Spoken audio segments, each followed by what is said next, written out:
To begin with, they had to start from the beginning, finding out if it was really in the park. They decided to stick together from then on until the end of the adventure.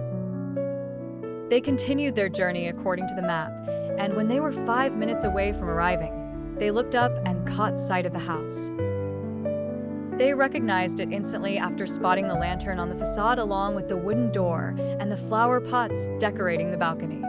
Every detail was exactly as they had seen it. To confirm it wasn't a mirage, they chose one of them by playing rock, paper, scissors to turn the doorknob. No one wanted to go, but after leaving the choice to chance, the chosen one was Han, precisely the most timid of them all. Overcoming his fear with curiosity, he gathered courage and approached the door, expecting anything to happen. To his surprise, it simply opened, revealing a hallway that invited them in.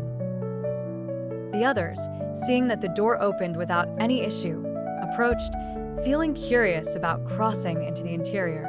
They hesitated for a moment, thinking it was private property and that they had no right to investigate, but all doubts vanished when they saw Bangchan entering.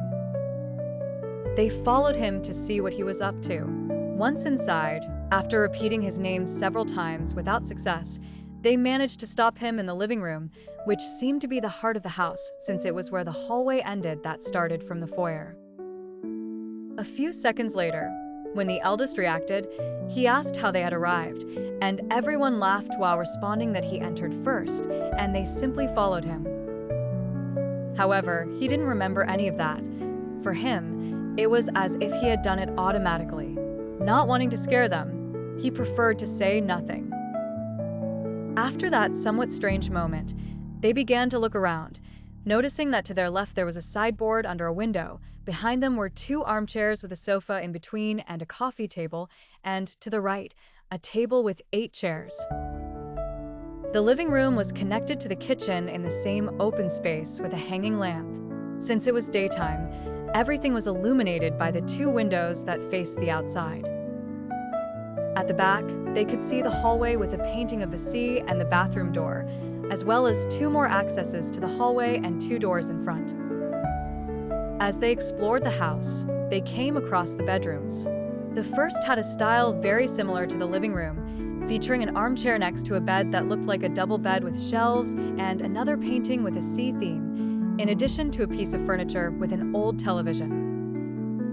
The second also had a double bed with paintings of the sea, and to the left, a piece of furniture with various decorations, but its design was more modern and current than the rest of the house. The third and last room was upstairs. It only had a bed along with a small desk. After finishing their little adventure in that house, they decided to leave to start their way back, although they did not have the answer to why they dreamed of it.